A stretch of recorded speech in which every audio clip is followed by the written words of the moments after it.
Afternoon everyone. Short video, short tutorial, short discussion about de-escalation techniques, and I'll be demonstrating that with Bob, who's over here. So, simple principles about de-escalation. Very easy to get yourself in a conflict situation, in a fight situation, seemingly out of nothing. You're wandering down the street, tube, club, restaurant, bar, whatever, come past, bang into somebody, before you know it, turn around, verbal de-escalation. What the fuck are you doing? What the fuck are you looking at? Blind, you cannot see where you're fucking going. Bang, bang, bang, on the floor, weapons involved situation. You've gone from a situation minding your own business, doing nothing, having to react, respond, potentially fight for your life in a matter of seconds. So a few principles to think about when it comes to sort of de-escalation and conflict management. One, it's about awareness. You know, even walking down the street, appreciate cities like London, etc. Very difficult to obviously avoid banging into people or being in situations. That's one side of it. But if you're in bars, if you're in places, having awareness around you, is somebody looking at you funny, is somebody acting in a way that is not what you'd consider the norm, avoid. You know, cross over the road, get out the way, switch tube carriages. Always better to prevent and find yourself having to deal with the situation from there onwards.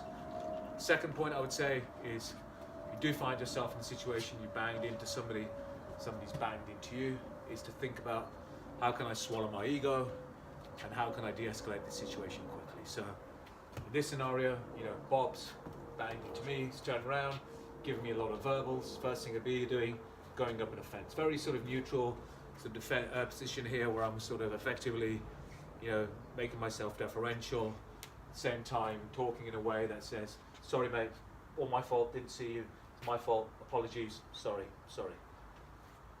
The language I'm using incredibly important. I'm not escalating or, you know, making the situation worse by saying, well, you should look where you're going, what's your problem, can't you see, calm down, all kind of keywords, triggers for somebody if they're looking for a conflict, looking for a situation like to react to, punches, weapons, etc.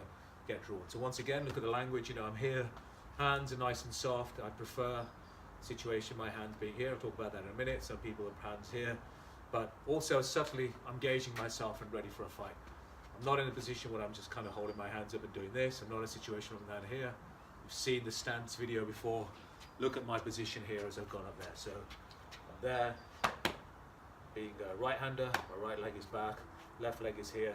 Even though I'm talking and de-escalating and being soft and being very sort of ready, I'm all ready. If I need to go into a conflict situation, my positions are ready, my arm is up, I'm maintaining eye contact. All the time I'm trying to diffuse the situation, but at the same time I'm ready that if I have to go in that position, I can go very quickly into any type of strike mode that I need to at that point. Sorry Bob, let's keep you straight. So, a couple of other things to bear in mind.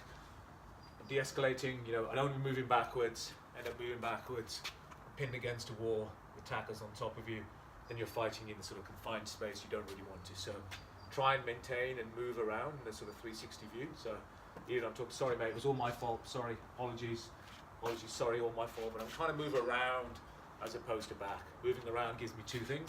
One, it gives me a slight view of what's around me. Does he have mates? Is there a situation? Are there ways I can escape from this quickly if I need to?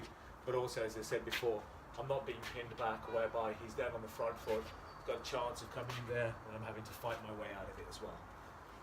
So a couple of things to sort of bear in mind as well. As I said, it's so important, you know, my hands are up. I like my hands in the sort of position here. I'm nice and soft, I'm not tense, I'm not ready, I'm not doing this. If I'm doing this, that is an invitation that I'm ready for a scrap. It's just soft, nice and soft. My hands are nice and calm, soft. I'm just talking, you know, keeping sort of maintaining some distance, but at the same time trying to make sure that if a conflict happens, I'm ready for it. One thing I like to do, I like to gauge my distance, so I can just do that with a little bit of a tap. What I've done there is a little tap, nothing, you know, confrontational, nothing hard, just a tap. Helps me find my range. If I have to throw my left jab for whatever reason, I can throw it. I found my range. I'm not in the range over here or too close or whatever it happens to be that I'm not able to move that quickly. So soft language, you know, keeping a little bit of eye contact, moving around, making sure that I manage that situation, but also being ready, I'm ready with my stance, I'm ready with my position, I'm ready with my arsenal of tools. If I need to go into warfare, I can go into that attack mode very, very quickly and be preemptive. We'll talk about preemptive strikes, super important. We'll cover that in another video, but once again, try and avoid prevention is better than getting into that conflict situation in the first place.